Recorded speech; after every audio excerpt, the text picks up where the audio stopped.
So in a way, your question's about what's possible, yeah, what needs to be done. And I think what we've heard today, if we just recognize the heroes that we've been talking about, I think anything is possible, but it needs to be planned for. But just a word on the heroes, the military heroes, incredible the situation that we're now in. And Slava Ukraina, and let's hope and believe that the war will come to an end soon with a victory. You talked about the railways, the railway heroes. Those of you who have been in and out of Kiev or Lviv, and if you haven't, I invite you to go do that. You will see the heroes on the railways, even with the system that they're running today, and imagine what that can be like in the future. And both of you talked about what's happened in the energy sector. It is remarkable.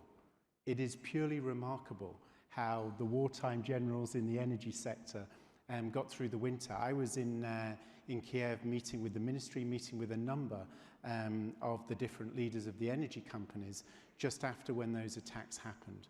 And remember, they weren't, the physical attacks were terrible. You could see that. But also there was the cyber attack. So there was two ways that those people were under attack. And what they did to overcome that, I think, has given me incredible belief in what's able to be possible. But now when we look to the future, these are long-term infrastructure projects, and energy covers a lot of different parts. And I think the most important next step, yes, there's the planning for next winter, you're absolutely right, that needs to be done, it would be critical. The other side of it is to start to make the decisions of what the future looks like. It's clearly imperative that Ukraine is fully connected to the European grid and able to sell into the European grid. You heard from the Minister of Economy earlier on today how important that was. You're talking about maybe 50 million, 60 million, $70 million a month that the Ukrainian system can earn from that. And that can all go back into reconstruction. So massive opportunity there. The decisions have to be made about the construct of that, about the massive amount of materials that are going to be needed. Part of that, there's supply chains. Those supply chains may take 18 months.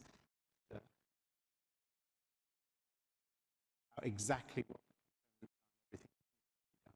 So I think this moment of... Can you hear me now? Okay, I'm back.